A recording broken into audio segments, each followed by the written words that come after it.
जमलं, पण हे जमलेलं तुमचं आहे ना, हेच तुम्हाला शेवटी धडा शिकवणार आहेत. कारण ते शेवटी तिथे घाबरणार नाही, मत द्यायला जेव्हा जातील त्यावेळेस घाबरणार नाही, ही वस्तुस्थिती आहे. आता घाबरतील, पुढे येणार नाही, नको बा आज जनरल मिटिंगला नको जायला, वगैरे ते कळलं होईल असं काही असतील लोक. पण मतदान आपल्याला केलं की नाही रे? हे बा हुशार आहेत मंडळी, एवढं काही भोळ समजायचं कारण नाही. कुणी काय केलं, कोणत्या कारकिर्दीत काय नाही हे वेगळं सांगायची आवश्यकता नाही. म्हणजे आता MIDC आणली, MIDC आणली तुम्ही, MIDC आणायला एवढं वर्ष लागले का? तुमचे तर आता 30 वर्ष झालेत आमदारकीचे, मंत्री राहिले तुम्ही. अगोदरचा ते फॅमिली काय कुटुंब काय म्हणतात, काय म्हणतात शब्द परिवार. अरे परिवार तर 50 वर्षापेक्षा जास्त झाला.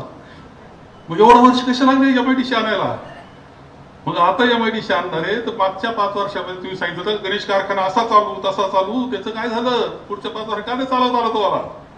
त्यावेळेस तुम्ही म्हणले होते की IT सेंटर आणू, IT हात करू, रोजगार निर्माण करू. पुढे 5 वर्षात काय झालं? निवडणुका आल्या म्हणून MIDC, असा अर्थ कसा आहे?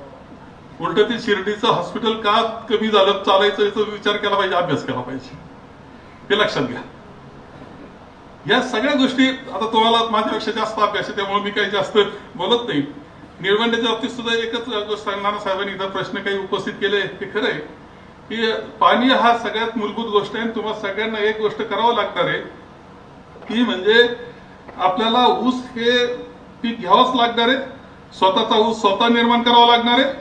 आणि स्वतःचा ऊस स्वतः निर्माण करत असताना त्याचं टनेज, एकरी टनेज हे वाढवणं सगळ्यात महत्वाचं आहे.